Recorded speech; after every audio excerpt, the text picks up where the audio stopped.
Alhamdulillah, in the name of Allah subhanahu wa ta'ala, the most gracious, the most merciful.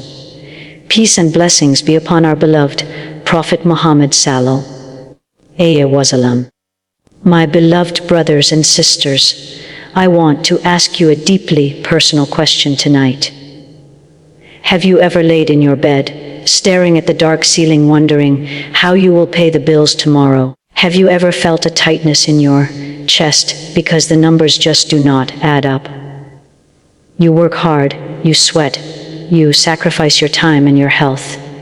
Yet, it feels like the sustenance is running away from you. You chase money, but it flees like a shadow. This anxiety is a heavy burden. It keeps you awake when your body is desperate for rest. It steals the peace from your heart and replaces it with fear of the unknown. We live in a world that tells us our value is in our bank account. It tells us that if we do not have enough, we are failures. But I am here to tell you that your provision was written for you before you were even born. The stress you are carrying is heavy because you are carrying a load that only Allah was meant to carry. Tonight we are going to learn a secret. It is a secret that transforms your sleep from a time of worry into a time of wealth. It is a connection with Rizq, the ultimate provider. When you close your eyes, you are not just shutting out the world. You are entering the court of the King who owns the treasures of the heavens and the earth. Why do you worry about a few coins when your Lord owns the mines of gold and silver? Why do you fear poverty when your Creator feeds the whale in the ocean and the ant in the dark rock?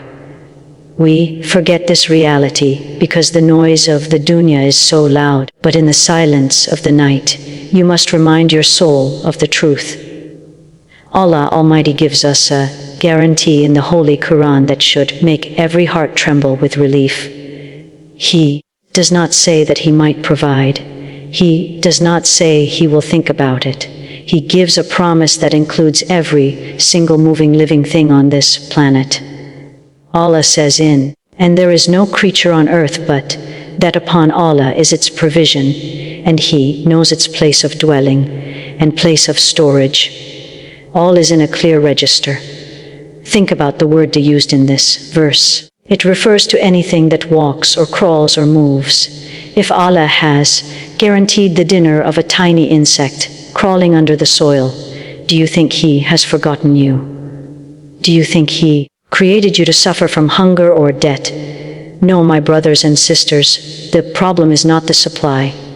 The supply is infinite. The problem is our reliance. We rely on our jobs. We rely on our degrees. We rely on our cleverness. And when we rely on these weak things, Allah leaves us to them. And because they are weak, they fail us. But if we relied on Allah as He deserves to be relied upon, the sustenance would come to us effortlessly. The Prophet Muhammad, peace be upon him, painted a beautiful picture of this trust. He described the birds. They do not have savings accounts. They do not have refrigerators. They do not have salaries, yet they never starve. The Prophet, peace be upon him, said in a hadith found in Jami, if you were to rely upon Allah with the reliance He is due, He would provide for you just as He provides for the birds. They go out in the morning with empty stomachs and return in the evening with full stomachs. Notice that the birds still go out. They do not sit in the nest waiting for food to drop. They put in the effort, but their hearts are attached to Allah, not to their wings. This is the secret we are exploring today. Before you sleep, you need to detach your heart from your stress and reattach it to your provider. You need to reset your internal compass. The dua we will discuss is not just words. It is a key that unlocks the doors of the unseen. It is a declaration of total dependence on the one who never sleeps. My beloved brothers and sisters, let us look deeper into the nature of this provision we are chasing. Why does it feel stuck? Why does it feel like no matter how much you earn, it disappears before the month ends we often look at the numbers in our bank account and think the problem is mathematical. We think we need a better job or a side hustle or a lucky break. But the problem is rarely mathematical. The problem is spiritual. You see, rizq is not just cash. Rizq is barakah. It is the blessing that makes a little feel like a lot. It is the peace that comes with your meal. It is the health that allows you to enjoy your wealth. You might have millions, but if you have no peace and no health, then you are actually poor. That money is not a blessing. It is a burden. It is a punishment in disguise. We must ask ourselves a hard question tonight. Are we blocking our own blessings? Imagine a man trying to fill a bucket with water. He pours and pours, but the bucket never fills up. Why? Because there are holes in the bottom. No matter how much water he pours, it all leaks out. In our lives, those holes are our sins. They are the moments we disobeyed Allah. They are the moments we hurt others. They are the moments we were ungrateful for what we already had. We beg Allah for more while we use what He gave us to disobey Him. How can we expect the flow of mercy to continue when we are building dams of disobedience? The Prophet Muhammad, peace be upon him, gave us a terrifying warning about this reality. He told us that a person could be destined for a blessing, but their own actions push it away. He said in a hadith found in Majah, "Verily a man is deprived of provision because of the sins that he commits." Think about that. The provision was coming. It was on its way. But a lie you told stopped it. A gaze you did not lower blocked it. An act of dishonesty in your business erased it. This is why the first step to opening the doors of rizq is not just asking for money. It is asking for forgiveness. It is patching the holes in your bucket before you learn the secret dua. You must prepare the vessel of your heart. You must wash it with the tears of repentance. You must say, "O Allah, I am sorry for using your blessings against you." And there is another major block we must remove. Ingratitude. We are so focused on what we do not have that we become blind to what we do have. We look at the mansions of others and despise our own homes. We look at the cars of others and despise our own feet. This ungratefulness is a crime against the provider. How can you ask for a second serving of food when you have thrown the first serving in the trash? Allah promises us a formula that never fails. It is a divine law of economics. If you want increase, you must show appreciation. Allah says in Surah to Ibrahim, "Lead, and remember when your Lord proclaimed, 'If you are grateful, I will surely increase you in favor. But if you deny, indeed my punishment is severe.'" So tonight before you sleep and before you say the secret dua, take a moment to be grateful. Thank Allah for the bed you are sleeping on. Thank Him for the roof over your head. Thank Him for the breath in your lungs. When you shift your mindset from "I need more" to "Alhamdulillah for what I have," you unlock the increase. You align yourself with the generosity of Allah. You prove that you are a servant who can be trusted with more. And before we move to the next reminder, I ask you kindly, if this touched your heart even a little, take a moment to like this video, subscribe to this channel, and write a comment below. Tell me where in the world you are listening from. My beloved brothers and sisters, we need to talk about the noise in your head. When the lights go out, the calculator in your mind turns on. You start doing the math. You count your debts. You count your expenses. You worry about the school fees. You worry about the rent. You replay the failures of the past and you script the disasters of the future. This mental exhaustion is not productivity. It is self-destruction. You are trying to carry a mountain on your back while you are lying in your bed. You are trying to control outcomes that are not in your hands. This is where the beautiful concept of Tawakkul comes in. Reliance. It means knowing that you are not the manager of the universe. It means knowing that you have done your part, and now you must let Allah do His part. There is a famous story that explains this balance perfectly. A Bedouin man came to the Prophet Muhammad, peace be upon him. He asked a question that we all ask in different ways. He said, "O Messenger of Allah, should I tie my camel and rely on Allah, or should I leave it loose and rely on Allah?" He was confused. He thought trusting Allah meant doing nothing. He thought faith meant being reckless. But the Prophet, peace be upon him, gave him a short and powerful answer that solved the equation of life. He said, tie it and rely upon Allah. This is the formula for your rizq.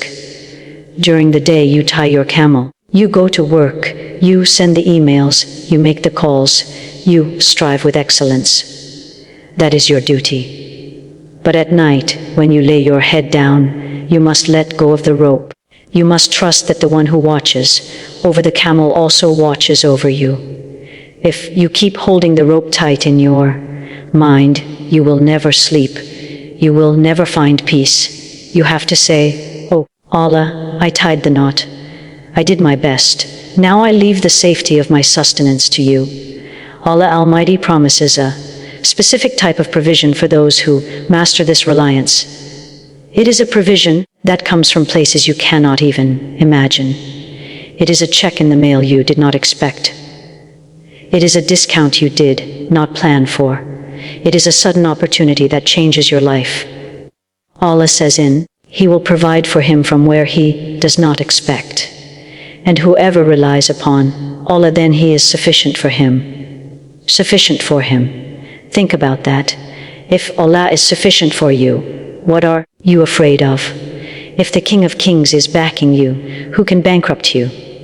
The problem is we trust our calculators more than we trust our Creator. We trust our boss more than we trust our Lord. Tonight we break that cycle. Tonight we stop calculating and start trusting.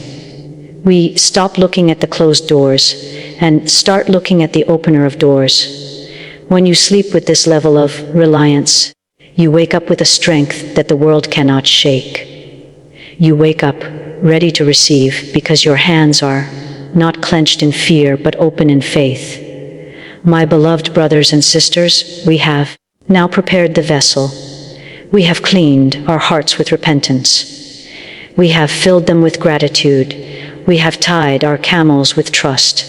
Now we are ready for the secret weapon. The Prophet, Muhammad, peace be upon him, left us a treasure that is more valuable than gold.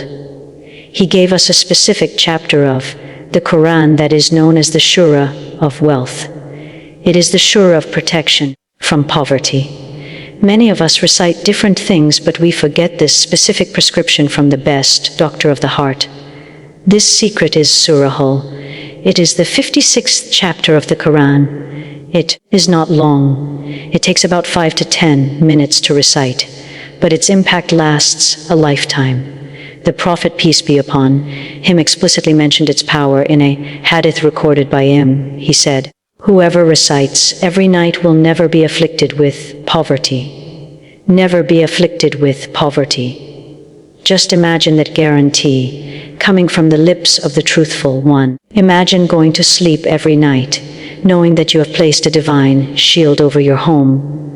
You have locked the door against financial ruin. It is reported that Abdullah ibn Mas'ud, may Allah be pleased with him, refused a stipend from the caliphman for his daughters, saying, "I have taught them heard the Messenger of Allah say, "Whoever recites it every night will never face poverty." He trusted the words of the Prophet more than the treasury of the state. Why does this surah have such power? Because it shakes you. It reminds you of the day of judgment. It sorts humanity into 3 groups. It describes the luxury of paradise and the horror of hell. When you read it, your heart detaches from the greed of this world. And when you detach from greed, the world runs after you. You stop chasing the dunya, so the dunya starts chasing you. This is the paradox of faith. The more you want the hereafter, the more this life comes to serve you. So tonight, my dear brothers and sisters, make a firm intention. Before you close your eyes, pick up your phone or your mushaf.